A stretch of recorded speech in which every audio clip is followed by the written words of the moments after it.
Okay, well, I thought of something to talk about. I'm gonna call this Lessons of the BAR Gunner. I want to do videos eventually on some tactics shit, and this is a little bit of that. And it's basically that what are your odds of having a fucking belt fed machine gun in the current conflict that we might be facing? Are they good?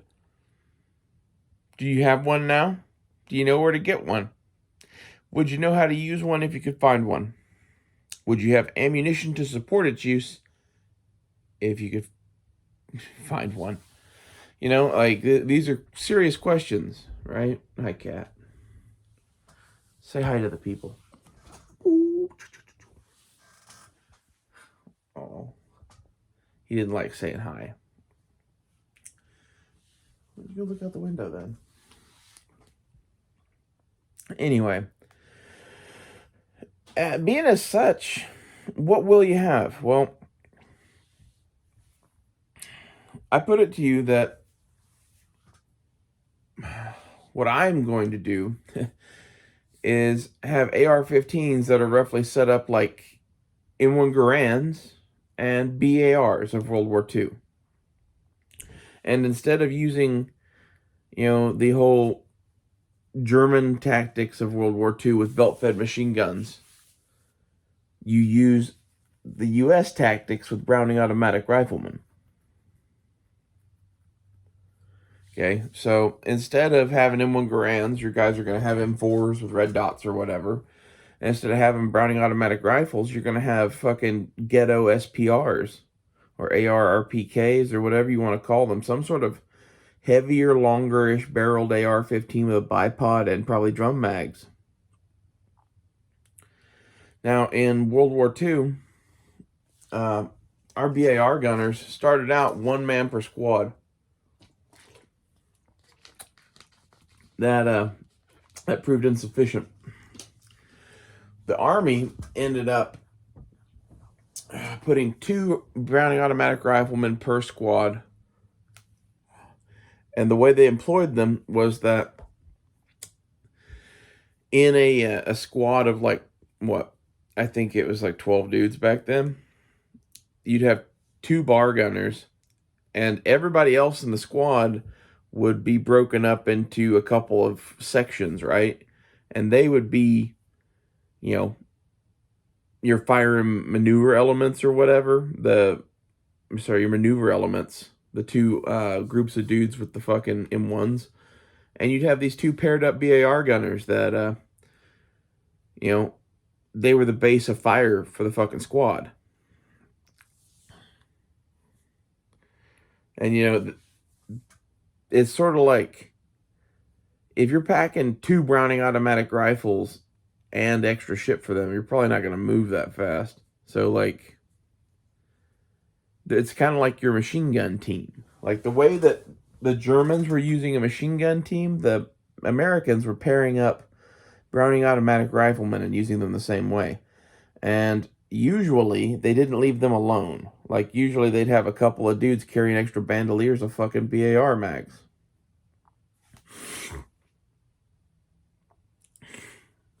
One second, sorry. I have a fucking ear infection that just will not go away. And I'm having to go see a fucking ENT about it. And I'm not thrilled. But it's making the radio show more difficult to listen to as this goes on. I have a doctor's appointment at the end of the month because of, thanks, Joe Biden. Anyway, they started out with 1 Browning automatic rifleman for logical reasons, right? Well, I think we should do the same thing with them, as we should learn that lesson early and start out with 2. The AR RPK is not exactly an ideal machine gun. Neither is the Browning automatic rifle. The Marine Corps in World War II ended up putting 3 per squad and having 1 dude that carried a bunch of fucking bar mags and 3 bar gunners. And they did that because they always had one BAR that was down for the count. So they always wanted to have two functional guns.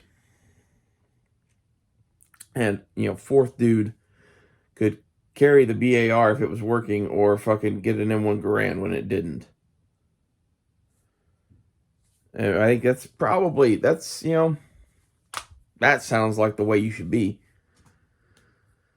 Really, in general, if you want to copy people about shit to do, the Marines typically figure out something that works. And that right there is the reality of high rate of fire fucking guns. It's probably a good bet one of them's always going to be down for the count if you're really chugging through ammo.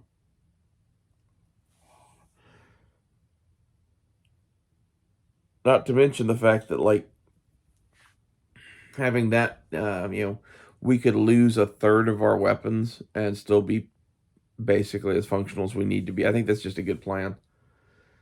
And, like, most people don't have enough shit to organize squads, right? But this is why I'm saying, like, hey, if you're going to only have a few weapons, have a couple of these ar15s.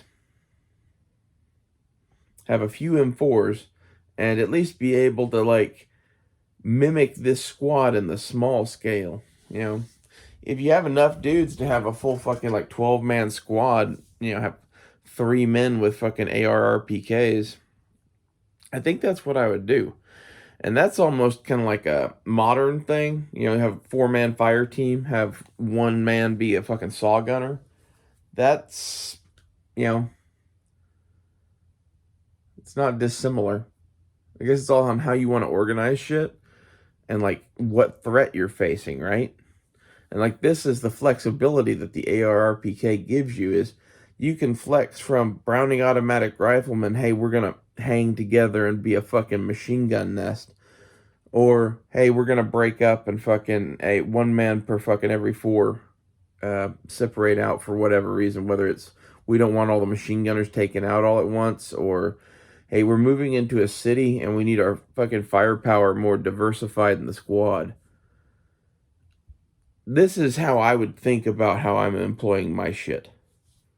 And this is why I think learning World War II infantry tactics is probably a good idea. At least I would like to teach World War II US and German tactics. I think that's relatively calm and tame and something we could discuss. I was talking about doing US World War II and Vietnam. I think that's really, it's not the right discussion, because basically in Vietnam what we did was look at what the Germans were doing at the end of World War II and go, well, hell yeah. Because, like, we were doing basically the same shit, but with a technological hindrance. That's the Browning automatic rifles thing. But I think it's funny how everything comes full circle, because now with the saw gunners, you'll see that, like, they're more employed like Browning automatic riflemen in some ways. And, like, it's one of those, which is more effective. They both seem to work really well in World War II, and this is why maybe you should fucking understand both of them and be able to employ both of them. Because that way, if you do find belt-fed machine guns, you can use them. But at the same time, you can understand how to use the fucking ARRPKs as, like, a replacement for them if you need that. Or an even more flexible tool, really. It's like, if you have one MG42 in a squad, you can't break that up into fucking 3 other guns.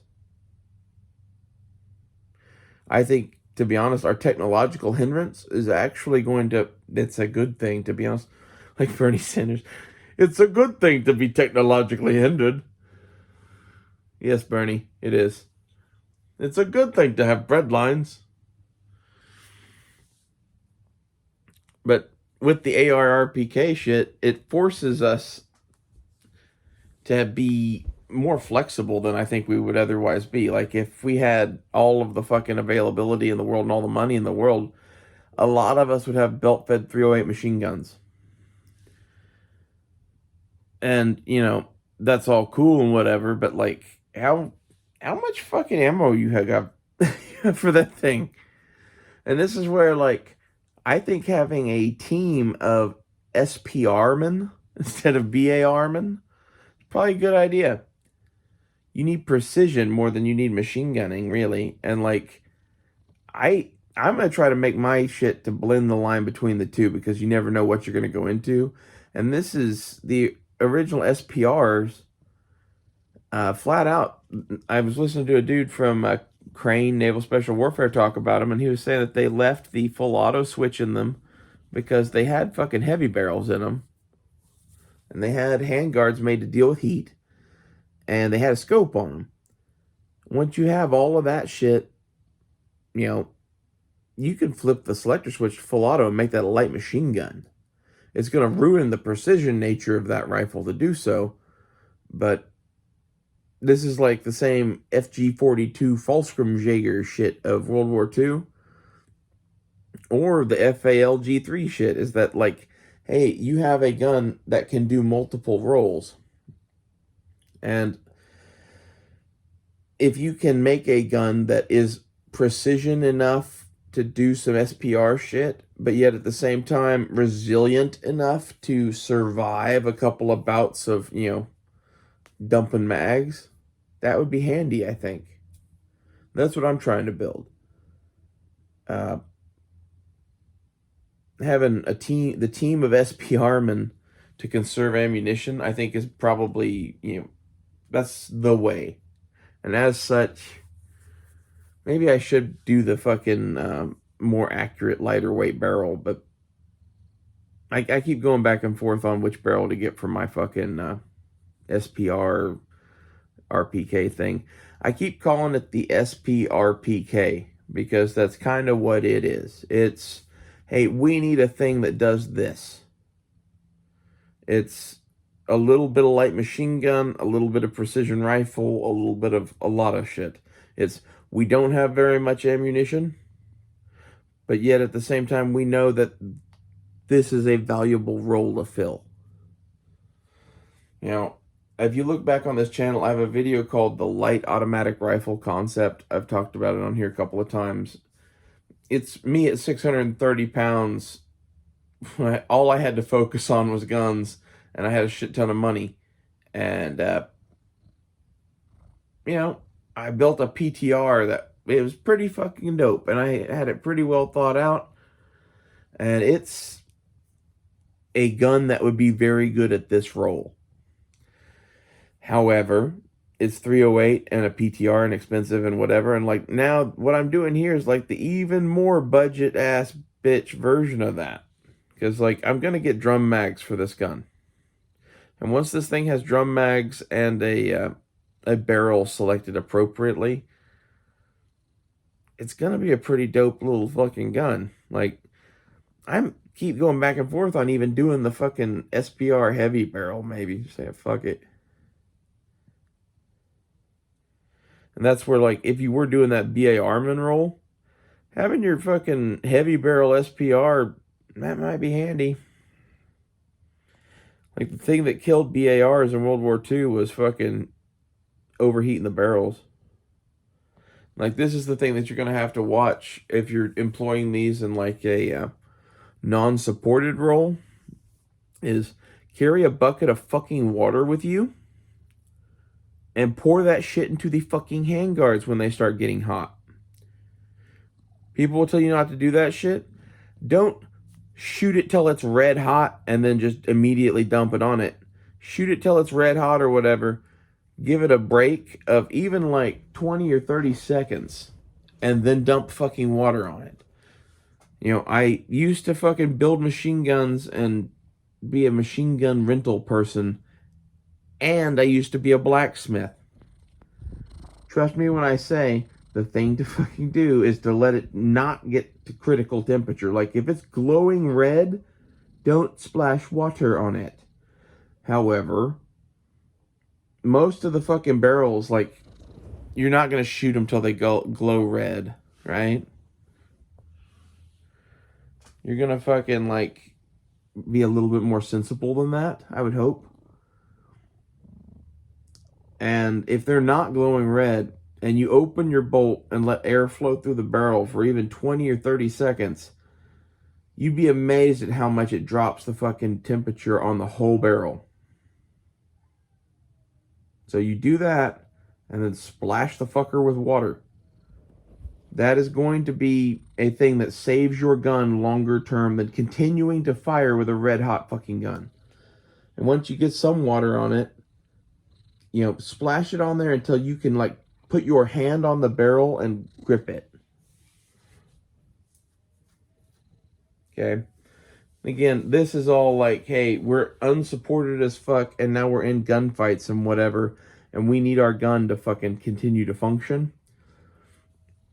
This is the pseudo water-cooled machine gun. This is why you should carry water, in addition to your own needs. Like, right now, my web gear doesn't have any canteen pouches on it, and that's not because I don't believe in canteens. It's because I'm kind of building a system. And I have a bladder in my backpack and kind of a canteen bladder thing in my backpack. And I have a couple of canteens on my belt. And the reason we have all of that fucking water is because water and ammo is life, basically. And especially if you're going to be doing this like light machine gun bullshit.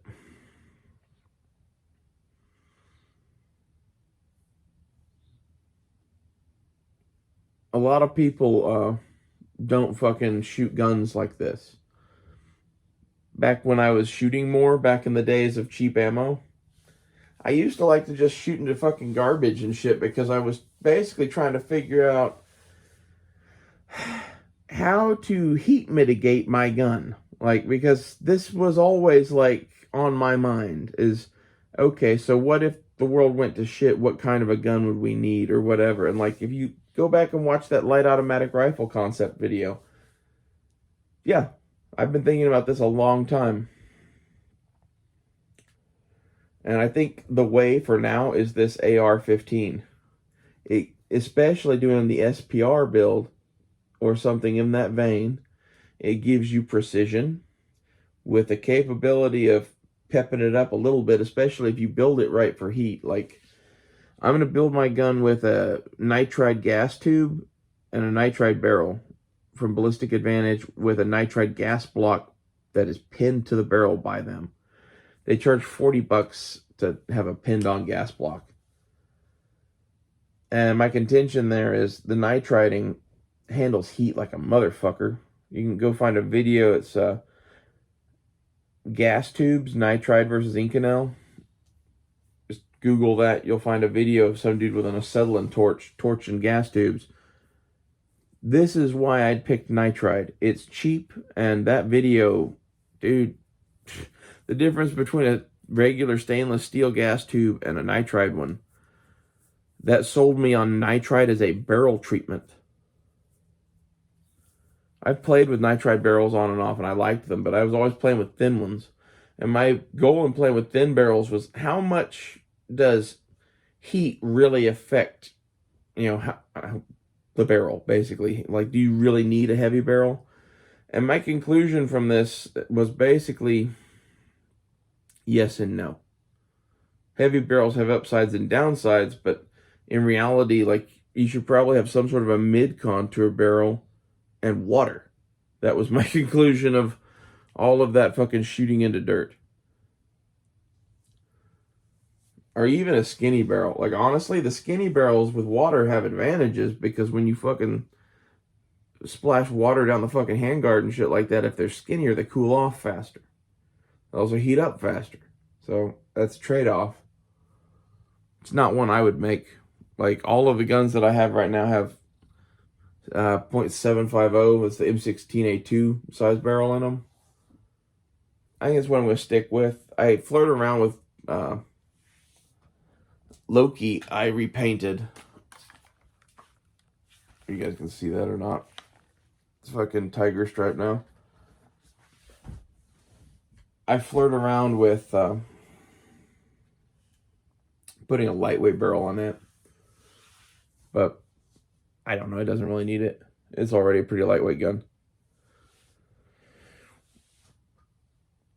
The other lessons of the BAR gunner that I would have is like, this comes from owning one and running one, is that bitch is heavy. So on the BAR, I literally would take a fucking screwdriver and look for things with screws and take them off and see if it affected the gun still working. That was to the nature of how heavy that gun was. Don't be John Browning. Fucking have a lightweight gun. And this is... Oh, shit. Sorry, my cat's like being a psycho. What are you doing?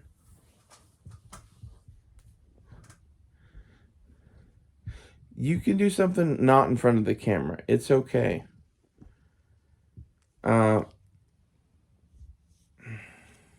Lightweight.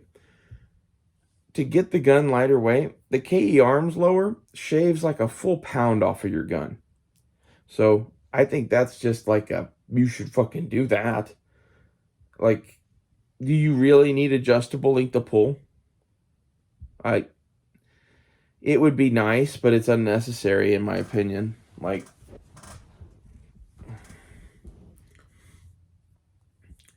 especially in this like pseudo light machine gun roll, I kind of like the fixed stock.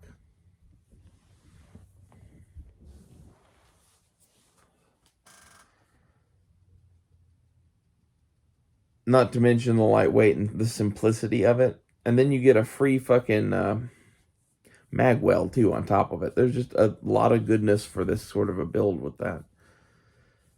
And that's kind of like, I went with the all polymer Mo bipod for the same reason. Like, it's not as hardcore as the other one. And after playing with it, I don't know, maybe I would get the other one.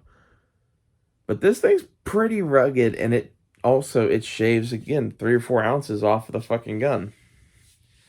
And this is where, like, you should definitely listen to some Nuttin' Fancy, you know. Quote Risky Chrisky, Papa Nuttin'. I love Papa Nuttin'. I own a fucking Zooter, man. Like, he's got some shit figured out.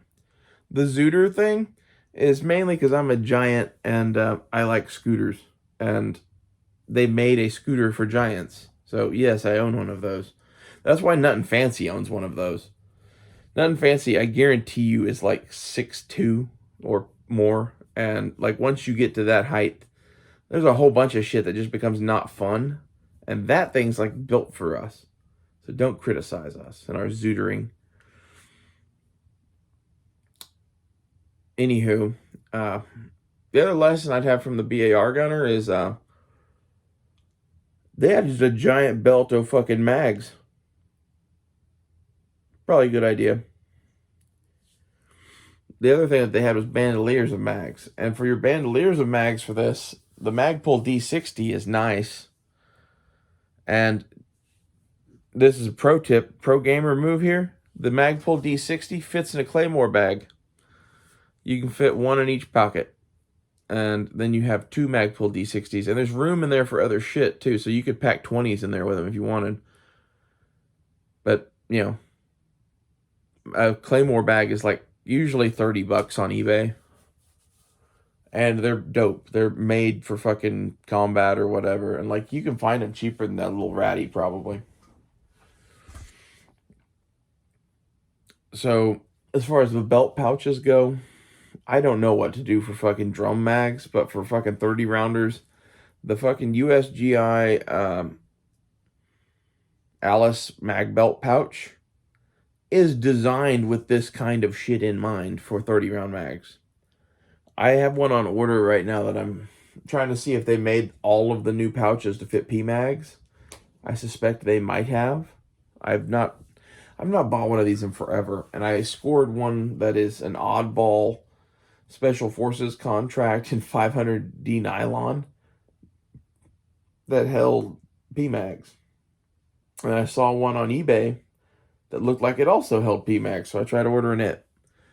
And if it does, I'm going to order a whole bunch of these things. Because, like, if you really need to tote AR mags with you, the Alice mag pouch is basically the best way to go. It is. I don't know why anyone would buy any of the rest of this shit that people buy.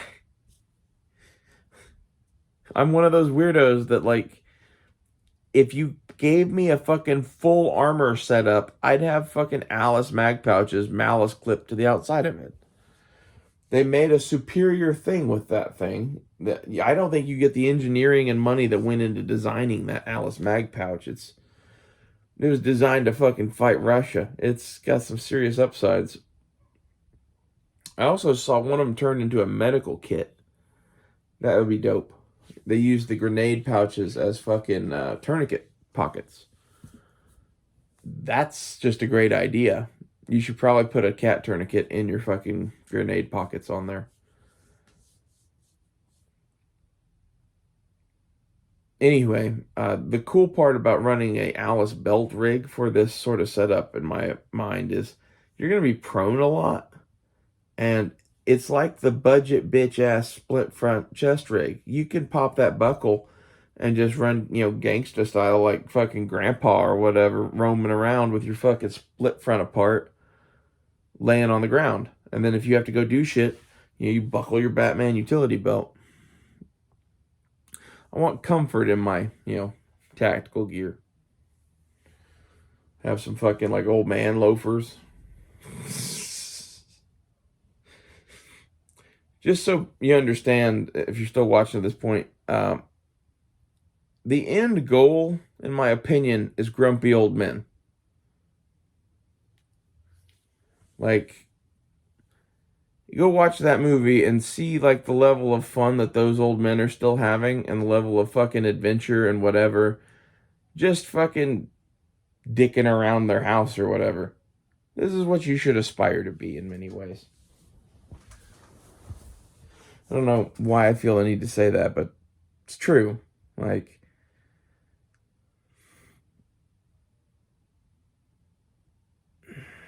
people are too stuck up. Go have some fun. It's another lesson of the BAR gunners of World War II, I guess. Is you should fucking have some fun. Other thing I would say is heat mitigation. This is a whole lesson, right?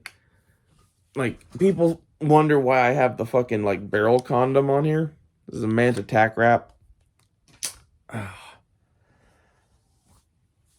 Yeah. In my opinion, if you can get a carbon fiber rail, get one, but they're too expensive and too fucking fragile to really be worth it.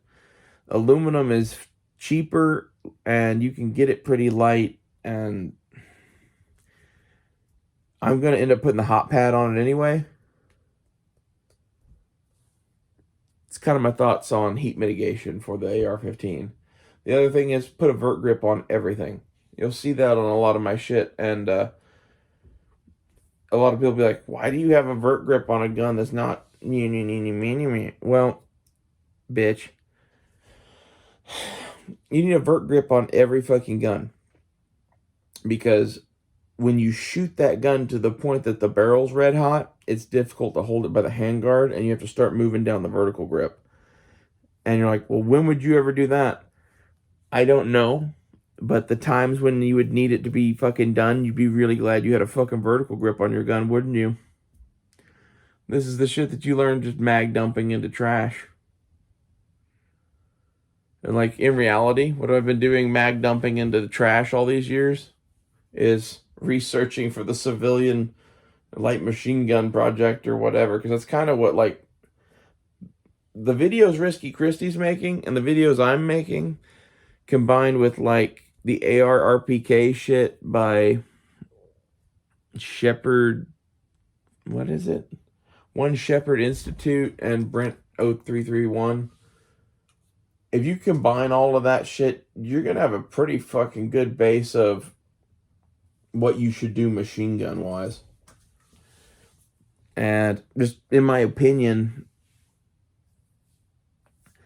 snipers are great, but a lot of people, what they think of as snipers, no one's going to have. It's going to be a rare thing. I think this sort of a thing is going to be way more common to defend like an emplacement or something like that, right? Like, maybe you could have one long-range precision marksman hold down an area.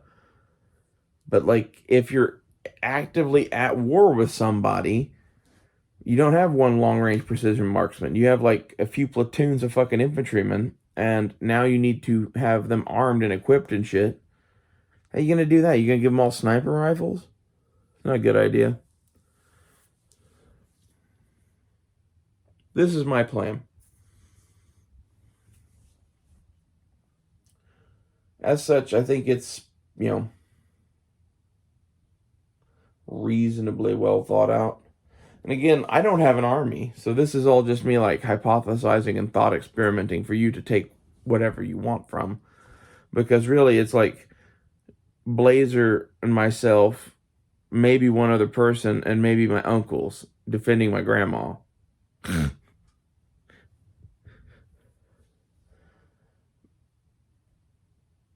Anyway.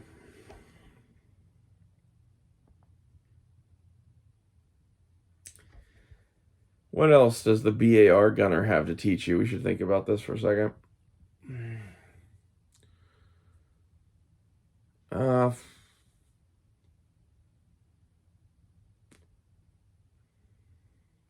don't be afraid to throw shit away. Like, the bipod on the BAR sucked something fierce. And this was like I'm taking like a screwdriver to my gun to throw shit away. The first two things I killed on the BAR were the fucking bipod and the carry handle. They're both fucking useless. It was just a giant assault rifle. Like, pretending that it wasn't didn't help.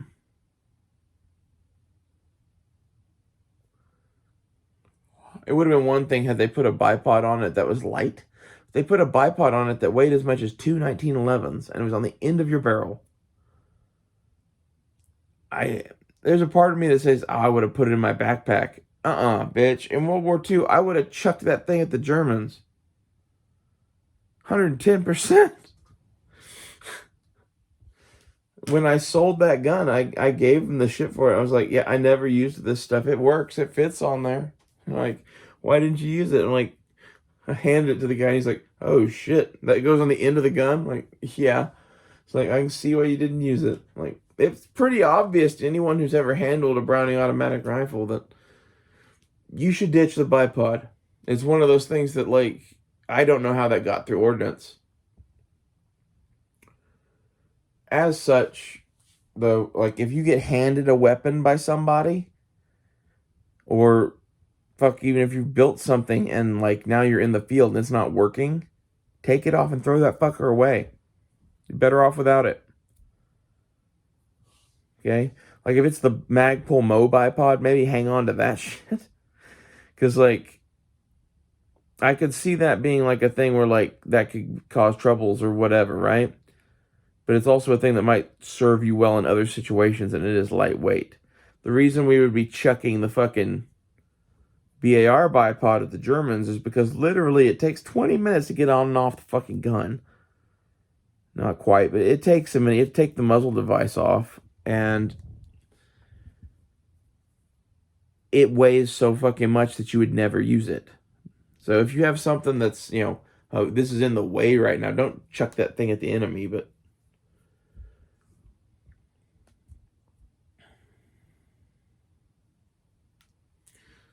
the other thing I'll say is I think a lot of people underestimate how much an M4 and a bucket of water can put out volume of fire wise. Again, like using it as a water cooled gun, pseudo. And this is where, like, if you were setting up an emplacement, it might be a good idea to have a fucking barrel, like a full size barrel of water that you could dunk whole guns in. And it's one of those, like, it will cause issues in some of the guns running. Some of the time, this is where, like, you should be careful what you're dunking. But what I would do is make it to where you could dunk the entire front end of the gun in the water.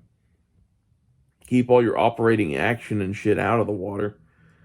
But, like, the way metal works is it likes to dump heat. And it likes to dump heat into water or other different metals. So this is why like aluminum cooling fins and shit work. You could do something like that on one of these guns, but that doesn't really matter. The water works because it's just like heat absorbing, basically. So if you even just dip your muzzle device in the water, god damn it, cat, it will draw heat out of the whole fucking gun. And like this is where having a place set up to do that might be wise. Because like the slower you can draw the heat out of a gun like that, the longer it's going to last. Also, this is where like you should let it air cool. We don't have time for that. Flat out.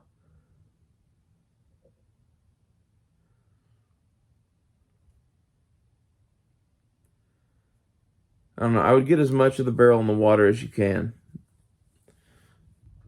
But if you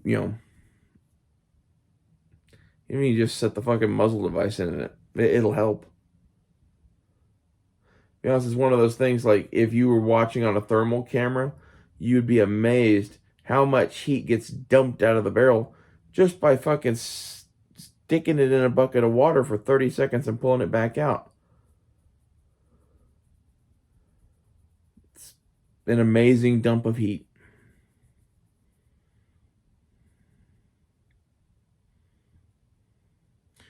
And the other thing is you should probably move the barrel around too. So one thing that this shit likes to do is form like steam pockets and shit and like bubbles on the surface of the metal, and you don't want it doing that basically. So if you move it around in the water, it helps.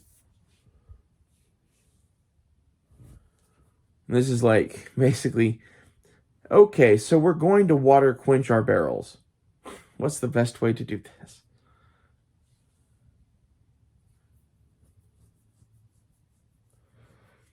The other advice for this is to have more than one gun. Like I only have a couple of guns here.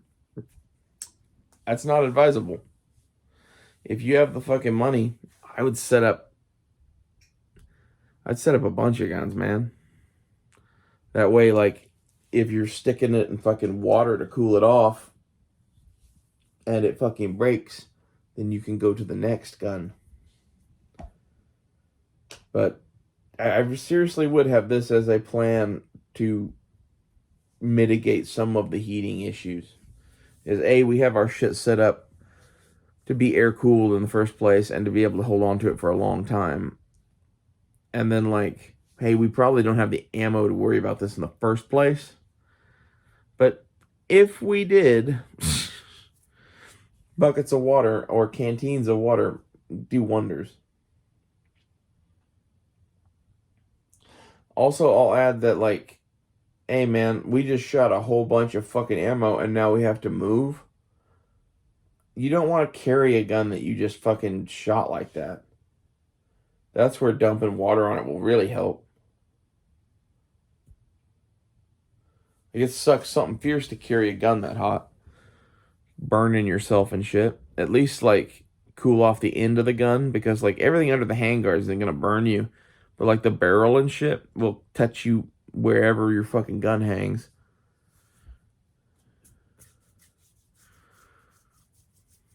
I don't know. I hope somebody's gotten something out of this. We've kind of drifted a little bit around.